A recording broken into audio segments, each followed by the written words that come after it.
Hello everyone, I am Balbir English companion. और आज जो है मैं आपको कुछ फॉर्मूले बताने वाला हूँ। जैसे जब हम ऐसे बोलते हैं कि मेरे पास यह कार है या मैं यह कार रखता हूँ, तो जब कोई चीज पास होती है या पजेस की बात आती है, तब उसके लिए हम कौन से फॉर्मूले का यूज करते हैं, प्रेजेंट में क्या लगाते हैं, पास्ट में क्या लगाते हैं, फ्यूचर में क्या लगाते हैं, उसको हम करने वाले हैं। ठीक है, तो देखिए। हाँ, और सुनिए, अभी कुछ वीडियोस में क्या हुआ था कि जो हमारा जो फ्लैग है, एक फ्लैग उल्टा हुआ था। मतलब कुछ हमारे घर के बच्चे हैं, उन्होंने ये फ्लैग, मतलब बच्चे हैं तो बच्चे क्या सोचते हैं, अरे ये फ्लैग है छोटा सा, तो उसको निकाला और मैं आया तो उन्होंने ये उल्टा लगा दिया। मतलब ये ऊपर कर दिया, ये नीचे कर दिया, तो मैंने सही किया था। चलो कोई बात नहीं। तो देखिए, अब जैसे मान के चलिए, प्रेजेंट में अगर आता है तो सबसे पहले क्या करते हैं हम, सब्जेक्ट लगाते हैं, उसके बाद हैज या हैव लगाते हैं, और उसके बाद जो भी नाउन होता है, मतलब जो भी चीज होती है, कार और मतलब घर वगैरह, जितना जो भी चीज होती है वो लास्ट में आ जाता है। पास्ट की बात आती है तो यहाँ पर हेड आ जाता है, हेड। उसके बाद में जो भी हमारा नाउन होगा, जो भी चीज होगी हमारी, वो आएगी। फ्यूचर की बात आती है तो यहाँ पर विल हैव आता है, विल हैव। और जो भी नाउन होगा हमारा, वो आ जाता है।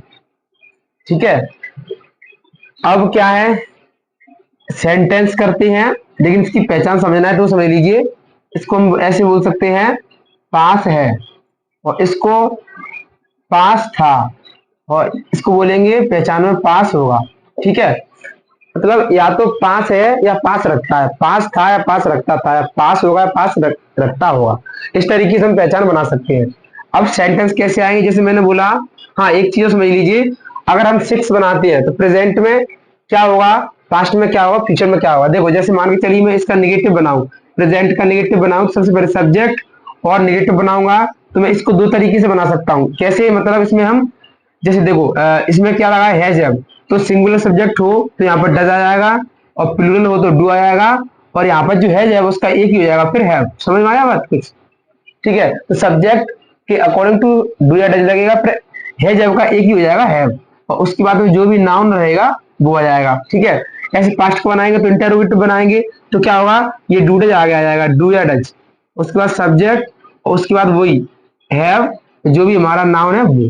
ठीक है, उसके बाद में इंटरोगेटिव का नेगेटिव बनाएंगे, तो मतलब do does, subject not have, और जो भी हमारा नाउन ना वो आ जाएगा। और डब्ल्यू एच का बनाएंगे, डब्ल्यू एच वर्ड वाला, सबसे पहले डब्ल्यू एच वर्ड ले लेंगे और वो पूरा फॉर्मूला लिख देंगे। उसका नेगेटिव बनाना है तो क्या होगा, यहाँ पर नॉट लग जाएगा, मतलब कहाँ पर, हैव के पहले। ठीक है, अब आप कहेंगे इसमें ये मतलब यहाँ पे हैव क्यों आ रहा है? देखिए, ये है या हैव जी है ना, ये मान के ये समझ लीजिए, यहाँ पे जो हैज है ये वी फाइव का काम करता है, यहाँ पर ये वी फाइव है। यहाँ पर हैज है मेन वर्ब है, तो हैज और हैव, तो हैज के मतलब हैज वी फाइव है और ये वी फर्स्ट है। जब डूडे लगता है तो अब ये वी फाइव वी फर्स्ट का एक ही हो जाता है, वी फर्स्ट, समझ रहे हो? तो इसलिए यहाँ पर हैव आ गया है, मतलब ये वी फाइव है।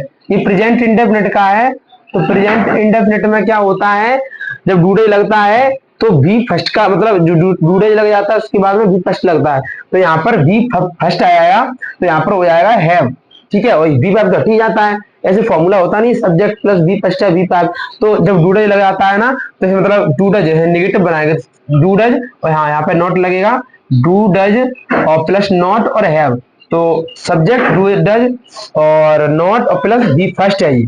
ठीक है, इसलिए अब ऐसे पास्ट का बनाएंगे तो यहाँ पर डूडज की जगह पर क्या हो जाएगा, डिड हो जाएगा। और फ्यूचर का बनाएंगे तो यहाँ पर ये विल होगा, मतलब विल, विल का करेंगे, जो भी करेंगे सेम रहेगा। जैसे नेगेटिव बनाएंगे, सब्जेक्ट विल नॉट हैव, और जो भी हमारा नाउन है अदर वर्ड से वो आ जाएंगे। तो इस तरीके से हम जो है यहाँ पर इस सब में, मतलब यानी जैसे हमने ये इसका सिक्स बनाया है, ऐसे ही फ्यूचर का भी बनेगा। बस यहाँ पर डूडज है, पास्ट में डिड हो जाता है, यहाँ पर विल हो जाएगा, और पूरा सेम रहेगा ऐसे करके। ठीक है, तो इस तरीके से इसके सिक्स हो जाएंगे। और अच्छे तरीके से समझनी है तो टेंस का जो भी हमारा जो एक्टिव वॉइस थे हमारे, वो हुए हैं, उनको देख लीजिए, अच्छे तरीके से समझ में आ जाएगा, इसी चैनल पर हमारे पर डली हुई है। ठीक है, अब देखिए सेंटेंस देखते हैं, सेंटेंस कैसे आएंगे। और देखिए, इसको हम ऐसे भी बना सकते हैं, आप भूल जाते हैं, डूडा ही नहीं लगाते हैं, नेगेटिव बनाया आपने, तो नेगेटिव बनाया तो देखो, या तो आप ऐसे बना लीजिए, ऐसे हैज हैव और नॉट, और जो भी हमारा अदर वर्ड है वो लिख लेंगे। ठीक है, ऐसे भी हम इसको नेगेटिव बना सकते हैं, मतलब अगर आप डिड नहीं लगा रहे हो तो नहीं लगाइए, और या डू, मतलब डू या डज नहीं लगा रहे हैं तो मत लगाइए। लेकिन हैज हैव इसको भी मतलब इस तरीके से भी आप बना सकते हैं, मतलब ऐसे इसको दो तरीके से लिख सकते हैं, subject has have not noun, और सब्जेक्ट और डू या डज, हाँ, और उसके बाद में नॉट आ जाएगा, और उसके बाद में क्या है, इसकी एक ही फॉर्म हो जाएगी हैव। ठीक है, तो इस तरीके से आप या तो ऐसे बना लो या ऐसे बना लो। ठीक है, दोनों तरीके से आप बना सकते हैं, मतलब डूडे का यूज करके बना सकते हैं और नहीं भी। जैसे मान के लिए सेंटेंस देखते हैं, यह सेंटेंस दिया है, रोहन के पास दो किताबें हैं, या रोहन दो किताब रखता है। तो सबसे पहले रोहन लेंगे और उसके बाद में रोहन के अकॉर्डिंग टू हैज लगाएंगे और टू बुक्स।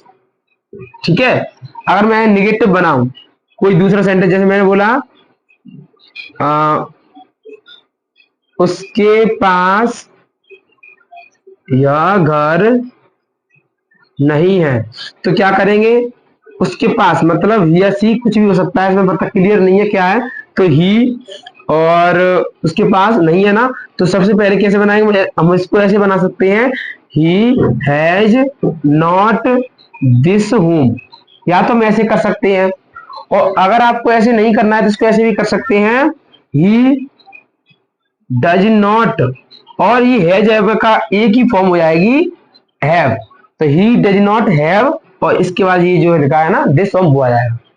पास्ट को बनाएंगे तो यहाँ पर हैड हो जाएगा, मतलब उसके पास या अगर नहीं था तो he had not this home, या फिर ऐसे कर सकते हैं he did not have this home. ठीक है, फ्यूचर का होगा तो उसके पास या अगर नहीं होगा तो he will not have this home. ठीक है, इस तरीके से सेंटेंस बना सकते हैं, पास वाले हमारे प्रेजेंट पास फ्यूचर के हैं। ठीक है, इसको अच्छे तरीके से करिए और भी अपने डेली लाइफ में यूज मतलब सेंटेंस बोलने की कोशिश जो है कि आपको करना है, तभी आपको इंग्लिश बोलना आएगा और इंग्लिश को लिखना। अभी देखो ये जो फॉर्मूले वगैरह अभी बहुत बहुत सारी चीजें होती हैं, कुछ चीजें हैं जैसे मतलब वोकेबलरी वगैरह है और फॉर्मूले वगैरह है, सब चीज समझनी पड़ती है, और उसके बाद में आप जो है जो हमारे जो इंग्लिश के सेंटेंस है, पैराग्राफ से हिंदी से इंग्लिश में करना, इंग्लिश से हिंदी में करना, इंग्लिश बोलना, इंग्लिश के सेंटेंस बोलना, तो धीरे धीरे ही आपको आएंगे, प्रैक्टिस आपको करनी पड़ेगी घर पे, अच्छे तरीके से देखिए पढ़िए और आप अच्छे तरीके से सीख सकते हैं, कोई दिक्कत नहीं आएगी, बस मेहनत करने की जरूरत है आपको। ठीक है, और वीडियो को शेयर, चैनल को सब्सक्राइब करिए अगर आपने किया है तो, आपके जो भी क्लोजेस्ट आपके मित्र हैं, आपके फैमिली में है, बताइए वो भी अगर इंग्लिश बोलना चाहती हैं या फिर जो है कि इंग्लिश ग्रामर को स्ट्रॉन्ग करना चाहते हैं तो उनको क्लासेस बताइए, वो भी ले सकते हैं। चैनल को सब्सक्राइब जरूर करिएगा, इससे कि मेरा हिम्मत, मेरा हौसला बढ़ता रहेगा और ऐसे ही मैं आगे मेहनत करता रहूंगा। Thank you so much.